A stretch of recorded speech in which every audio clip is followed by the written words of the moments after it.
శక్తి తైలాభిషేక ఆదివారపు ఆరాధన. సమయం ఉదయం 8:30 గంటల నుండి. స్థలం వైస్రాయ్ గార్డెన్స్, జుబ్లీ బస్టాండ్ ఎదురుగా, సికింద్రాబాద్. వరంగల్ పరిసర ప్రాంత ప్రజలకు శుభవార్త. ప్రార్థనా శక్తి తైలాభిషేక ఆరాధన జూలై 25 శుక్రవారం. సమయం ఉదయం 10 గంటల నుండి. స్థలం Shri convention, hunter road opposite, greenwood high school, Warangal.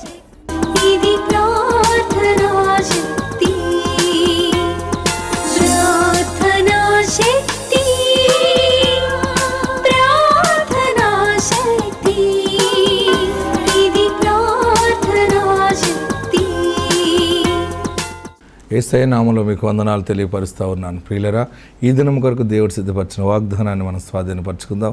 పరిశుద్ధ గ్రంథంలో నుండి కీర్తనల గ్రంథము 97వ అధ్యాయము 5వ వచనం ద్వారా ప్రభు మిమ్మల్ని దర్శిస్తూ ఉన్నారు. కీర్తనల గ్రంథము బైబిల్ తెరవండి, నోట్ చేసుకోండి. Psalms 97 verse 5. యెహోవా సన్నిధిని, సర్వలోకనాథుని సన్నిధిని పర్వతములు మైను వలె కరుగుచున్నవి. ఏంటి పాస్టర్ గారి వాగ్దానం ఎలాగుంది? పర్వతాలు కరిగిపోవటం ఏంటి?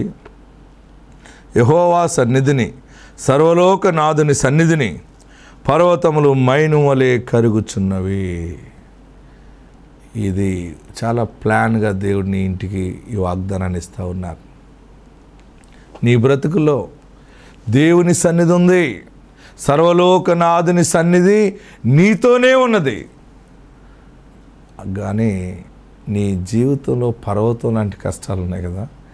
ఈ కష్టాలు, ఈ పర్వతాలు ఎలా పోతాయి? ఈ పర్వతాలు దాటి నేను నెమ్మదిగా ఉండి సరళంగా ఉన్నటువంటి నేల మీద ఎప్పుడు ప్రయాణం చేస్తానని అనుకుంటున్నావు కదా. దేవుని సన్నిధి, దేవుని ప్రార్థనా శక్తి నీతో ఉన్నది కనుక నీ ముందు అడ్డులు ఆటంకాలు ఉన్న పర్వతాలన్నీ కూడా మైను వలె కరిగిపోతాయటండి. మైను కరగడం చూశారు కదా. ఒక క్యాండిల్ వెలిగించినప్పుడు ఆ వేడికి, మన క్యాండిల్ చాలా గట్టిగా ఉంటుంది, ఆ వేడికి ఏమవుతుందంటే స్లోగా వాటర్ లాగా అయిపోతుంది అనమాట. నీకున్నటువంటి అడ్డులు, ఆటంకాలు, కష్టాలు, బాధలు, అవమానము, నిందలు, భయము, ఆందోళన అంతా కూడా నీరులాగా అయిపోతుంది అనమాట. అరే, నాకు ఇంత పెద్ద కష్టం ఉండేది కదా, ఇంత పెద్ద అప్పు ఉండేది, ఇంత పెద్ద రోగం ఉండేది, అసలు ఇదంతా ఏమైపోయింది? దేవుడు నన్ను ఎంతగా ఆశీర్వదించి నేను చాలా చక్కగా ప్రయాణం చేయగలుగుతున్నాను, నాకు అడ్డులు లేవు, ఆటంకాలు లేవు, నెమ్మదిగా నా కుటుంబాన్ని నడిపించుకుంటున్నానని గొప్ప సాక్ష్యము నీవు చెప్పబోతున్నావు. దేవుడు అంతగా నిన్ను ఆశీర్వదించి ఈరోజు వాగ్దానం ఇస్తా ఉన్న మాట ఏంటంటే, చూడండి, దేవుని సన్నిధిని, సర్వలోకనాథుని సన్నిధిని పర్వతములు మైను వలె కరిగిపోతున్నాయి.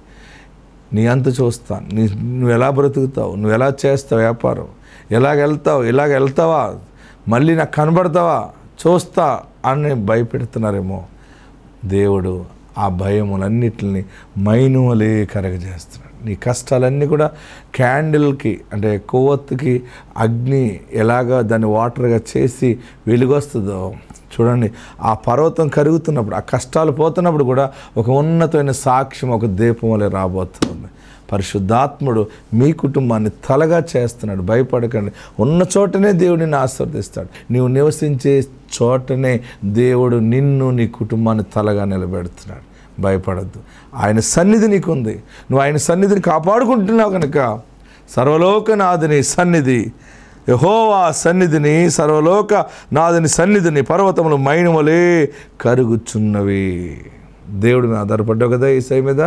ఆయనే నీ కష్టాలన్నీ తొలగించేస్తాడు. ఆ రక్షణ నీకు కలుగును గాక. ఆమేన్.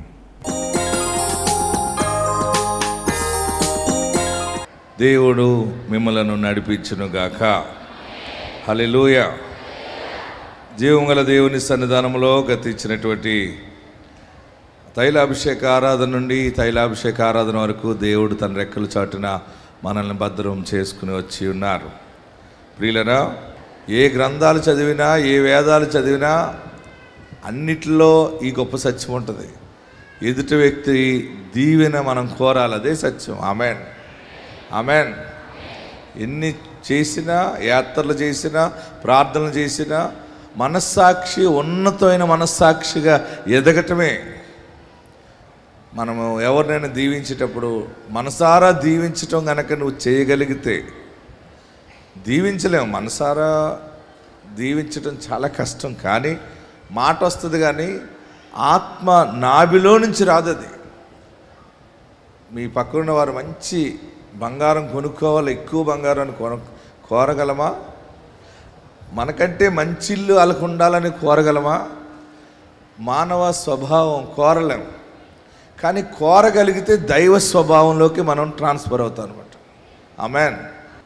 మీరు తెలివిగా మాట్లాడటం కూడా కాదు, దేవుడు నాకు ఇచ్చాడు. ఓకే, ఎవరికైనా లేని వారు కనబడినప్పుడు నీవు కూడా చాలా రిచ్గా ఉండాలి, నీవు ఒక మంచి ఇల్లు ఉండాలి, నీ బిడ్డకి మంచి ఉద్యోగం ఉండాలి, మీ ఇంట్లో శుభకార్యం త్వరగా జరగటం నేను కళ్ళారా చూడాలనుకుంటున్నాను అనే ఆ ఆత్మీయ స్థితిలో ఆ హై పొజిషన్ కనుక మానవుడు హృదయం ఎదగగలిగితే, పెద్ద మనసు రాగలిగితే, ఈ లోకంలోనే మనం స్వర్గాన్ని అనుభవిస్తాం. ఏమనుభవిస్తాం?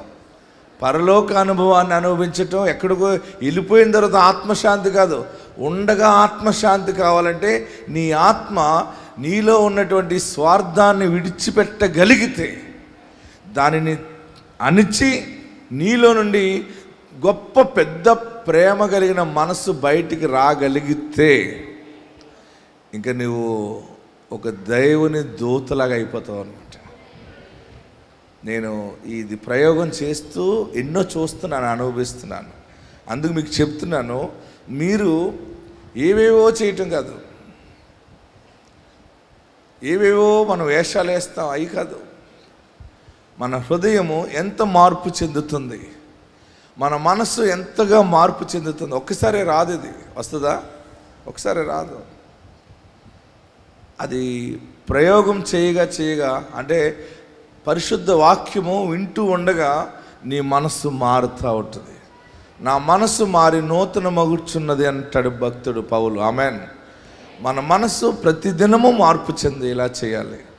స్వార్థం అనేది ప్రతిరోజు ఎక్కువైపోతుంది కదా, అది ముళ్ళ తుప్ప లాంటిది అనమాట. అనుకోకుండా స్వార్థము అలా అలా అలా అలా పెరిగిపోతూ ఉంటుంది. స్వార్థాన్ని అణిచివేసుకునేటువంటి స్థితికి మానవ జీవితం ఎదగాలి. హల్లెలూయా చెప్పండి, గట్టిగా హల్లెలూయా చెప్పండి. నేను అనుకుంటాను అందరికీ మంచిగా ఉండాలి. నేను మొన్న పాస్టర్స్ మీటింగ్లో మాట్లాడుతూ వాళ్ళతో అన్నాను, మీరందరూ మంచి ఉన్నతంగా ఉండాలి. మొన్న అడిగాను, మీకు ఎవరికైనా కార్లు కావాలా? కారు మీద తిరిగి సేవ చేయాలనుకుంటున్నారా? సైకిల్ ఉన్న వాళ్ళు బండి తీసుకోండి, బండ్లు ఉన్న వాళ్ళు కార్లు ఎక్కండి, కార్లు ఉన్నవారు బలముగా తిరిగి సేవ చేయండి. బడాయి గురించి కాదు, ఒక మనిషి ఎదుగుదల కావాలి, సేవకులు ఎదగాలి, సేవకుడు ఎదగాలని కోరుకోవాలి, విశ్వాసిగా ఉన్న నీవు నీ పక్కనున్న వారు ఎదగాలని కోరుకోవాలి, అన్నదమ్ములు అక్క చెల్లెళ్ళు మన వాళ్ళందరూ బాగోవాలి అని కోరుకునే మనస్సులోకి మీరు ఈరోజు ప్రయాణం చేయాలని ఆశిస్తూ ఉన్నాను. హల్లెలూయా.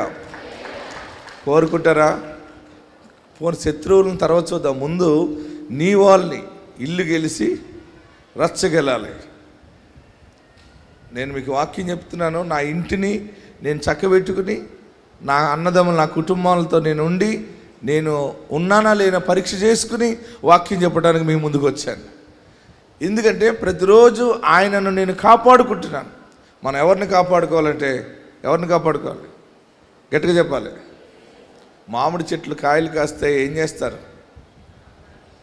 కింద మంచం వేసుకుని పడుకుంటాం. మనం ఒక మనిషిని పెడతాం, ఎవరు ఆ మామిడికాయలు కొయ్యకూడదు, ఎందుకంటే అది ఫలభరితంగా ఉంది కనుక దాన్ని కాపాడుకోవాలి. నీవు దేవుడు నాటిన ఒలీవ చెట్టు లాంటి దానివి. నీవు ఎల్లప్పుడూ ప్రార్థన ద్వారా దాన్ని కాపాడుకోవాలి, వాక్యము ద్వారా మనం కాపాడుకోవాలి. ఇక్కడ వినటమే కాదు, మనం ఇక్కడి నుంచి బయటికి వెళ్తున్నప్పుడు కూడా మనలో బలమైన వాక్యము సత్య ప్రవర్తన ఉండటానికి ప్రతి క్షణము మనం ప్రయోగం చేస్తే, ఇంకోటి చెప్పిన మీకు గొప్ప అందం వచ్చేస్తారు. మీ కళ్ళు మారిపోతాయి, మీ నడవడికి మారిపోతుంది. మీరు కోరుకున్నది మాట్లాడేది 100 అయితే జరిగేది 1000 జరుగుతుంది. అది దైవ మహాద్భుతం అనమాట, మహాశ్చర్య కార్యాలు ఇవి. దీనంతటికి మన మనసు పరిపక్వత చెందాలి పరిశుద్ధతలో. ఆమెన్. ఇలాంటి మాటలు ఎక్కడ దొరకవు, మీకు దొరుకుతాయా? నీ ప్రవర్తన అంతటి యందు ఆయన అధికారమును ఒప్పుకొనుము, అప్పుడు నీ ఉద్దేశములు సఫలమగును. హల్లెలూయా. మీరు ఈ మాటలు ముత్యాల హారంగా మెడలో పెట్టుకోండి, మీరు గొప్పవాళ్ళు అవుతారు. నేను తొందరలోనే మీ అందరింటికి వద్దామని ప్లాన్ చేసుకుంటున్నాను, వస్తానంతే. ఎవరు ధనవంతులు అంటే క్రైస్తవుడు ధనవంతుడిగా ఉండాలి. ఎందుకంటే నీతిని కాపాడుకున్నవాడే ఎదుగుతాడు. నీతిని కాపాడుకున్న వాని వంశము అది అద్భుతముగా పుష్పించే వృక్షముగా మారిపోతుంది. హల్లెలూయా. అందుకనే కీర్తనకారుడు అంటాడు, నీతిమంతుడు ఖర్జూర వృక్షం వలె మౌ వేస్తాడు. అందులోనే డిపెండ్ అవుతుంది అది. అందుకనే ఆ భక్తుడు అంటాడు, నీతిమంతుడు భక్తిపరుడికి ఎవరు దయాదాక్షిణ్యాలు అవసరం లేదు. దేవుని నీతే వారిని, వారి పిల్లల్ని గెలలుగా అభివృద్ధి పొందేలాగా దేవుడు చేస్తాడు. హల్లెలూయా. గట్టిగా హల్లెలూయా చెప్పండి, ఇంకా గట్టిగా హల్లెలూయా చెప్పండి. దేవాతి దేవుని ఆశీర్వాదం రావాలంటే మనకు ఎమ్మెస్తారు. ఇంట్లో మరలా పోషించుకోవడం ఎవరిస్తారు? ఇంట్లో ఉండి నువ్వు పోషించబడుతూ ఇంకా నువ్వు ఆస్తికర్త అవ్వాలంటే ఎవరిస్తారు? సర్వ సమృద్ధి దేవుడు ఇవ్వాలి. ఆమెన్. ఎవరు ఇవ్వాలి? దేవుడు ఇవ్వాలి. ఆమెన్. మనకి ప్రభుత్వం కొంత సపోర్ట్ చేస్తుంది, మన కష్టంతో మనం కొంత సపోర్ట్ చేసుకోగలం. కానీ పరిపూర్ణంగా నీ పిల్లలు తిన్న తరగని ఆస్తి, ఐశ్వర్యము, ఘనత ఉండాలంటే అది ఆకాశమందు దేవుని దగ్గర నుండి రావాలి. హల్లెలూయా, హల్లెలూయా. సర్వకృపానిధి ఆయన, సంపదల గని. మీ అందరి ఇళ్ళల్లో గనులుండును గాక, మీ అందరి ఇళ్ళల్లో సమృద్ధిగా ఉండును గాక. మీ ఇంట్లో అన్నీ ఉంటాయి. లేవని పడుతున్నారు కదా, ఏడవకండి. మీ ఇంట్లో మీ పిల్లలు నువ్వు అనుకున్నవన్నీ నీ పిల్లలు అనుభవిస్తారు. నీ ఆశీర్వాదం దేవుడు నీకు ఇచ్చాడు మాట, అది నీ బిడ్డలు కూడా చూస్తారు. మీ బిడ్డలు అందరూ కూడా ఒకరోజు ప్రార్థనా శక్తి గురించి అందరూ సాక్ష్యం ఇస్తారు. మనకు ఇంత ఆస్తి ఉంది, ఇంత ఐశ్వర్యం ఉంది, మంచి ఉద్యోగము, మన పిల్లలు అన్నీ ఉన్నాయంటే ప్రార్థనా శక్తి మన ఇంట్లో ఉన్నదని గ్రహిస్తారు. భయపడిపోకండి, అప్పులు ఉన్నాయని టెన్షన్ అవ్వకండి, పారిపోకండి, రోగం వచ్చిందని ఆందోళన చెందకండి. సంపదల గని యేసు నీ ఇంట్లో ఉన్నాడు, నీతో ఉన్నాడు. ఆయన నిజంగా మీతో ఉన్నాడు కనుకనే తన సేవకుడిని మీ దగ్గరికి తీసుకొస్తా ఉన్నాడు. ఆయన మనతో మాట్లాడుతూ ఉన్నాడు. ఆమెన్. ఆయన సర్వకృపానిధి, సంపదల గని. ఆమెన్. ప్రియులరా, మరి మన ప్రార్థన ద్వారా దేవుడు చాలామందికి గర్భఫలాలు ఇచ్చాడు, పిల్లల్ని ఇచ్చాడు. మనం ఏమి చిట్కాలు అంటే గారిడి ఏమి చేయకుండానే పుడుతున్నారు. ఇంకెందుకు మనం గారిడి చేయటం?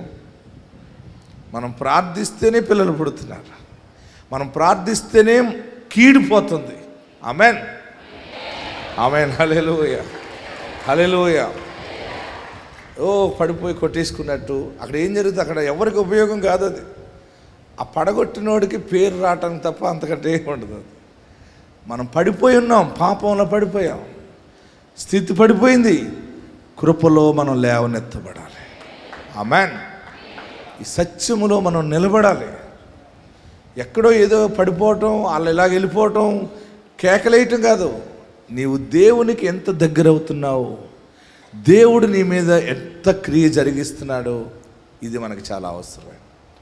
మనం మరి ఇంత సేవ, ఇన్ని లక్షల మంది ఫాలో అవుతున్నారు, మనకు ఒకటే ఉంది, ఏంటి? ప్రార్థన. మీరు అదే నేర్చుకోండి. మీ పిల్లలకి ప్రార్థన నేర్పండి, సత్యముగా నడవటం నేర్పండి. అడావుడి వేషాలు అవసరం లేదు. మొన్న ఒక ప్లేస్లో సోది చెప్పేవాళ్ళు వచ్చేసారు. ఆయనకి పెద్ద పెద్ద ఉంగరాలు ఉంటాయి, తెల్ల బట్టలు వేసుకున్నా. ఏంటి సంగతి అంటే, ఆ సోది చెప్తాడు. ఆ ప్రాంతంలో పెద్ద టాప్ మోస్ట్ సోది చెప్పేవాడు అనమాట ఆయన. ఆయన గురించి ఆ పక్క ఆమె అంటుంది, ఈయన కూడా తైలాభిషేకానికి వచ్చేస్తున్నాడు పాస్టర్ గారు అంతే.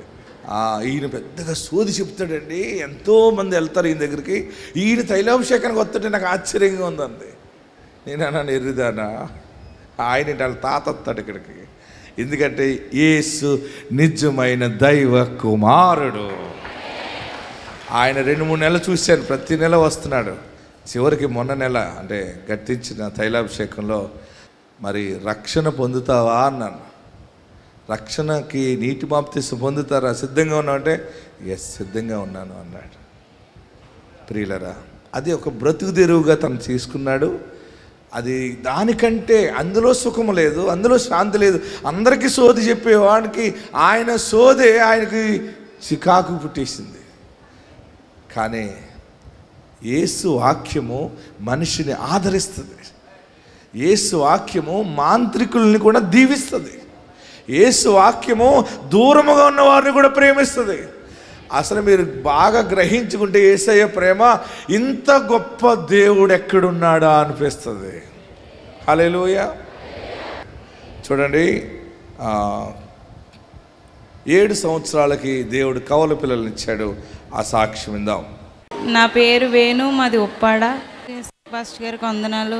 సాక్ష్యం ఏంటంటే, నాకు పెళ్ళి 7 సంవత్సరాలు అయింది, గర్భఫలం లేదనేసి ఇక్కడికి వచ్చాను. మా వీధిలో వాళ్ళు చెప్తే ఇక్కడికి వచ్చిన 7 నెలలు వచ్చాను. తర్వాత 2 కవల పిల్లలు పుట్టారు, ఒక పాప బాబుని. వాళ్ళిద్దరిని నేను తీసుకొచ్చాను. అందుమేంతో దేవునికి వందనాలు. సాక్ష్యం, దేవుడు మంచి బిడ్డలను ఇస్తాడు, ఆలస్యమైన ఇస్తాడు. మీరు ఏడవకండి. మీరు పని చేయవలసింది ఏంటంటే గుండె నిండా యేసుకి చోటు ఇవ్వండి. ఆయనే మీ గుండె లోపడున్నటువంటి ఆలోచనలన్నీ సఫలము చేస్తారు. మరొక సాక్ష్యం చూద్దాం. 11 సంవత్సరాలకి దేవుడు గర్భఫలం ఇచ్చాడని సాక్ష్యం ఇస్తూ ఉన్నారు. నా పేరు మేరీ, నా భర్త పేరు రాజు. మేము సూర్యాపేట జిల్లా నుంచి ఇక్కడికి వచ్చినాము. మా వివాహమై 11 సంవత్సరాలు అయింది. మాకు సంతానం లేదు. అనేక హాస్పిటల్స్ మేము తిరిగాము, కానీ అనేక మెడిసిన్స్ మేము వాడాము, కానీ గర్భఫలం పొందుకోలేకపోయాము. ఇసాకయ్య గారి ప్రార్థనా శక్తి గురించి విన్నప్పుడు మొదట నేను నమ్మలేదు, ఎందుకంటే నేను ప్రార్థన చేసుకుంటున్నా కదా అని చెప్పేసి మేము విశ్వసించలేదు. కానీ క్రమక్రమంగా ప్రార్థనా శక్తి మీటింగ్లో వింటున్నప్పుడు మాకు విశ్వాసం కలిగి మేము ఖమ్మం మీటింగ్లోకి వెళ్ళడం జరిగింది. దైవజనంతో మేము ప్రార్థన చేయించుకున్నాము. చక్కటి కుమార్తెని మాకు ఈ సంవత్సరం జనవరి మాసంలో దేవుడు అనుగ్రహించినాడు. మా కొరకు ప్రార్థించిన దైవజనులను ఇస్సాకయ్య గారికి, మా పట్ల ఈ గొప్ప కార్యం చేసిన దేవాతి దేవునికి మా నిండా వందనాలు. ఈ చిన్ని సాక్ష్యాన్ని దేవుడు దీవించునుగాక. ఆమేన్. ఎక్కడ సాక్ష్యం అది? ఖమ్మం మీ పట్టణానికి వచ్చాడు యేసయ్య. ఆమేన్. ఆమె ఇక్కడి నుంచి సికింద్రాబాద్ మన ఆరాధనకు వచ్చి ఫ్యామిలీతో సాక్ష్యం చెప్పింది. దేవుడు గొప్ప కార్యములు చేస్తాడు. మరొక సాక్ష్యం చూడండి. ఒక మనుషుడికి పొలం ఉంది, చిన్న పొలం, చిన్న కుటుంబం. ఆ పొలం ఎలాంటిదంటే భూమి కోడిగుడ్డు ఆకారంలో ఉందంట. భూమి ఎలాగుంది? అది నీరు అసలు పైకి వెళ్ళదటది, కింద నుంచి నీరు అంత ఎత్తుకి ఎక్కదు కదా. ఆ మనుషుడికి కొన్ని అప్పులు ఉన్నాయి పాపం. ఆ భూమి పండట్లేదు. చివరికి మన తైలాభిషేక ప్రార్థనకు వచ్చాడు. ఇక్కడికి వచ్చాక ఈ ప్రార్థన తైలము పొలములో వేస్తే పంటలు బాగా పండిని సాక్ష్యాలు విన్నాడు. మొక్కజొన్న తోట, అలాగనే ధాన్యం, అలాగనే వేరుశెనగ దిగుబడి బాగా, పామాయిల్ తోట సాక్ష్యాలు విని తను, ప్రభువా నా భూమి ఎందుకు పనికి రావట్లేదు, 60 సెంట్ల నేలది, ఎందుకు పనికి రావట్లేదు, నీరు ఎక్కట్లేదు, నీరు రావట్లేదు, ఎలా ప్రభువా అని ప్రార్థన చేసుకుంటూ ఈ వాక్యం విన్నాక, ఈ సాక్ష్యాలు విని ప్రార్థనా తైలం కూడా పట్టుకెళ్ళి పొలంలో వేయాలని అనుకున్నాడట. అనుకుని పట్టుకుని వెళ్ళాక ఆ మనుషుడికి దర్శనం వచ్చిందట. ఇసాక్ పాస్టర్ గారు కల్లో కనపడ్డారట. కనపడి ప్రార్థన తైలము అక్కడ వేయి అని చెప్పాడట ఒక పాయింట్లో.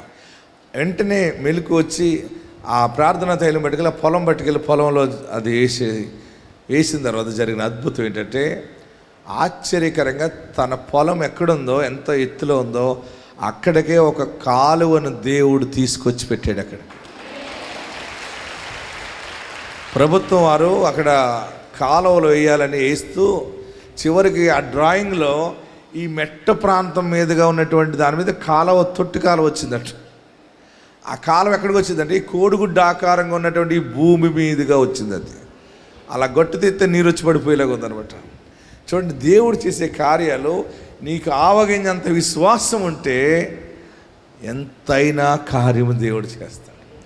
ఈ మనుషుడు అంటున్నాడు, నాకు ఇప్పుడు పంట పండింది, నాకు అప్పులు తీరిపోయినాయి, 100 రూపాయల అప్పు కూడా నాకు లేకుండా అయిపోయింది, దేవుడు అంతగా నన్ను ఆశీర్వదించాడని ఎలుగెత్తి సాక్ష్యం చెప్తాడు. ఈ సాక్ష్యం విందాం. ఎస్, గండేపల్లి మండలం ఎన్టీ రాజాపురం అండి. నా పేరు అబ్రహాం అండి. మరి నా సాక్ష్యం ఏంటంటే అండి, నాకు ఒక 60 సెంట్లు పొలం ఉందండి. 60 సెంట్లు పొలం చాలా మెరకనమాట, దెబ్బ అస్సలు పండేది కాదండి. అది ఏమి కూడా గడ్డి కూడా మంచిది, కోడిగుడ్డ ఆహారాలు ఉండేదండి. ఇసాగా గారు ప్రార్థనకు వచ్చానండి. నేను అందరు ఇంచుకాడికే తైలం పోయి నీ చేను ధాన్యం పండుతుందంటే నేను ఆశ్చర్యపోయానండి. ఏటా దెబ్బ, నా ధాన్యం పండుతుంది అని నాకు ఇసాకాయ గారే దేవుళ్ళ దిగొచ్చి ఇక్కడ పోయి తైలం అన్నారండి. నేను అక్కడికి వచ్చి మరి తైలం బాటలు కొనుక్కుని వెళ్ళి నా పొలంలో పోసానండి. మరి ఈ రాజమండ్రి గోదావరి నీరు నా చేను కాడికి వచ్చిందండి. నా గవర్నమెంట్ గోదావరి కాలువ వేశారండి. చేను పక్క నుంచి ఒక అంత దూరం నా చేను కూడా అంగుళం కూడా పోకుండా నా చేను పక్క గోదావరి నీరు వచ్చి సమృద్ధిగా అందరికన్నా అతిమికిలుగా మడుతుందండి నా చేని. ఈ సంవత్సరం దాన్ని వచ్చే సంవత్సరం పైచు సంవత్సరం తినేలాగా నాకు ఆ దేవుడు ధన్యత ఇచ్చాడండి ఇసాగా ప్రార్థన ద్వారాగా. మరి నేను ఏమిచ్చిన రుణం తీర్చలేనండి. ఈ ప్రార్థనకు వచ్చాక నా చేను పండుతాం, నా అప్పులు కూడా ఒక్క 100 రూపాయలు అప్పు లేకుండా తీరిపోయాయండి. మరి దేవుడికి నేను ఏమిచ్చినా రుణం తీర్చలేనండి. ఇసాకాయ గారికి నా వందనాలండి. ఇస్తున్న సాక్ష్యం దేవుడు దీవించును గాక. హల్లెలూయా చెప్పండి. పేదవాళ్ళు మనకు ఎవరిస్తారు సహాయం? ఎవరు మన కోసం ఆలోచిస్తారు? దేవుడే మనకి సహాయం చేస్తాడు. ఆ మనుషుడు పొలం మీదకి నీరు రావాలంటే అనేక మంది రైతుల పొలాల మీదుగా నీరు వచ్చి రావాలి. ఆ నీరు కోసం అందరూ దెబ్బలాడుకుంటారు. ఈ బలహీనుడి చేలోకి ఎవరిస్తారు నీరు? అలా పాడు దెబ్బలాగా ఉండిపోయింది పైన. ఆ పాడు దెబ్బ మీదకి నెత్తి మీద కాల వచ్చేలా దేవుడు చేశాడు. మన ప్రార్థన బలమైనది. ఆమేన్. ఏదైనా వింత జరిగిస్తాడు ఆయన. మరొక సాక్ష్యం చూపిస్తున్నాం చూడండి. 7 సంవత్సరాలకి గర్భఫలం వచ్చిందని రావులపాలెంలో మా సాక్ష్యము చెప్తా ఉన్నారు. ఎస్, నా పేరు మహాలక్ష్మి అండి. మాది అనపత్తి మండలం కుతుకులూరు గ్రామం అండి. మాకు పెళ్ళి 7 సంవత్సరాలు అయిందండి. మాకు పిల్లలు లేరండి. మేము ఎంతగానో బాధపడే వాళ్ళమండి, పిల్లలు లేరని. అప్పుడు మా నాన్నమ్మగారు మమ్మల్ని అప్పుడు ఇసాకాయ పాస్టర్ గారి దగ్గర తీసుకొచ్చారండి. తైలాభిషేకం చేయించారు, రాజమండ్రికి తీసుకెళ్ళేవారండి. 2 నెలలు వెళ్ళగానే 2వ నెలలో కన్సీవ్ అయిందండి. దేవుడు నాకు ఆడబిడ్డను దయచేసాడండి. ఈ చిన్న సాక్ష్యం దేవుడు దీవించిన గాక. హల్లెలూయా.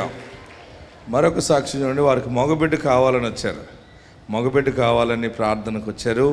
దేవుడు అద్భుతమైన కార్యము చేసి వారికి మగబిడ్డనిచ్చాడు. ఎస్, నా పేరు లావణ్య. తాడేపల్లి మండలం కృష్ణాయపాలెం గ్రామం మాది. మా ఊర్లో మా మేనత్త గారు ఉన్నారు. నాకు మగబిడ్డ కావాలక్క అని నేను చాలాసార్లు ఆమెను అడిగినప్పుడు ఇసాకాయ గారి దగ్గరికి నమ్మకంతో రమ్మ, నీకు ఖచ్చితంగా పుడతారంటే, నీకేమన్నా పిచ్చా ఏంటి, అన్ని చర్చీలు అట్లా తిరగకూడదు, మనం ఎక్కడ బాప్తిజం పొందామో అక్కడే నువ్వు పోరాడాలి, నువ్వు ఎందుకు అట్లా అన్ని చర్చీలు తిరుగుతున్నావు అక్క, అట్లా వెళ్ళకూడదు అంటే, అమ్మ కాదురా, నాతో పాటు ఒక్కసారి వచ్చి చూడు ఇసాకాయ గారి దగ్గరికి, నీకు పుట్టపోతే నన్ను అడుగు అని అందే. నేను అక్కని చాలా తిట్టాను. అలా వెళ్ళకూడదు అక్క, ఎక్కడికి పడితే అక్కడికి, ఏ ప్రార్థనకి వెళ్ళకూడదు, మనం ఎక్కడ బారుమనసు పొందామో అక్కడే పోరాడాలి అని నేను వాదించాను. అయినా నన్ను బలవంతంగా తీసుకొచ్చిన తర్వాత నేను ఇసాకాయ గారితో, అయ్యా మా అమ్మకి మేము 3 ఆడపిల్లలము, నాకు మళ్ళీ ఫస్ట్ ఆడపిల్ల పుట్టింది, నాకు మగపిల్లడు కావాలి అని నేను అడిగాను. పుట్టునుగాక వెళ్ళు అన్నారు. నేను అదే నమ్మకంతో వెళ్ళాను. వెళ్ళిన తర్వాత మా ఊర్లోనే నాకు నార్మల్ డెలివరీ అయింది. నాకు చక్కటి మగబిడ్డని ఇచ్చాడు దేవుడు. ఇదేనండి నా బిడ్డ. ఈ చిన్న సాక్ష్యం దేవుడు దీవించునుగా. కొందరు చర్చిలకి కట్టబడిపోతారు. చర్చ్ అని కాదు, యేసు నామంలో ఎక్కడ జరిగినా టైంని బట్టి వెళ్ళొచ్చు మనం. ఆమేన్. కానీ ఆదివారం ఎక్కడికి వెళ్ళకూడదు. ఆదివారం మీ చర్చికి వెళ్ళాలి. బాగా గుర్తుపెట్టుకోండి. ఆదివారం నువ్వు ఏ సంఘానికి కట్టుబడి ఉన్నావో ఆ కాపరి దగ్గరే ఉండాలి. ఓకేనా? బాగా గుర్తుపెట్టుకోండి. ఆదివారం కాకుండా మరి వేరే రోజు ఎప్పుడైనా మీ సంఘం తరపుని ప్రార్థనలు ఉంటే ఎక్కడికి వెళ్ళొద్దు. మీకు లేనప్పుడు ఎక్కడైనా దైవజనుడు ఒక వరం ఉన్నవాడు వస్తున్నాడంటే వెళ్ళొచ్చు. ఆమెన్. ఎక్కడికి వెళ్ళినా ఎవరి కోసం వెళ్తాం? మనం దేవుడి కోసం. మనం ఎవరి చేతిలో ఉండాలంటే దేవుని చేతిలో ఉండాలి. ఆమె సంఘము ఎక్కడికి వెళ్ళకూడదు అంటూ ఉంది. పోనీ ఉన్న మనిషికి ఏం జరిగింది అక్కడ? ఆమె ఏమన్నది? ఆమెను రమ్మని చెప్పిన ఆమెకి ఎలా రాకూడదు అంటే ఆమె బతిమాలింది. లేదు, ఆయన వాగ్దానం ద్వారా పుట్టిన సేవకుడు, ఆ దైవజనుడు ప్రార్థన చేస్తాడు, జరుగుతుందంటే చివరికి వచ్చిన తర్వాత ఏం జరిగింది? పండంటి బిడ్డను ఎత్తుకుని మైక్ తీసుకుని మరి తను ఏమనుకుందో అది కూడా చెప్తుంది. ఎందుకంటే నేను మీకు ఒక మంచి మాట చెప్తాను, నేను మీ మధ్యకి వస్తున్నాను అంటే దేవుడు మిమ్మల్ని ప్రేమిస్తున్నాడు. నేను చాలా కష్టపడి వస్తున్నాను ఇంత దూరం, కొంతకాలమే మీ మధ్యకి వస్తాను, అప్పటికల్లా మీరు బాగుపడిపోవాలి, మళ్ళీ మీ పిల్లలు సేవకులు అవ్వాలి, మీ పిల్లలు గొప్ప మిషనరీస్ అవ్వాలి, మీ పిల్లలు ఆఫీసర్లు అవ్వాలి. దేవుడు నాకు ఇచ్చిన వరమును బట్టి వచ్చి మీ అందరి కొరకు ప్రార్థిస్తున్నాను. ఇక ముందు ఇంకా బలమైన కార్యాలు మీరు చూడబోతున్నారు. ఆత్మ తోడుండును గాక.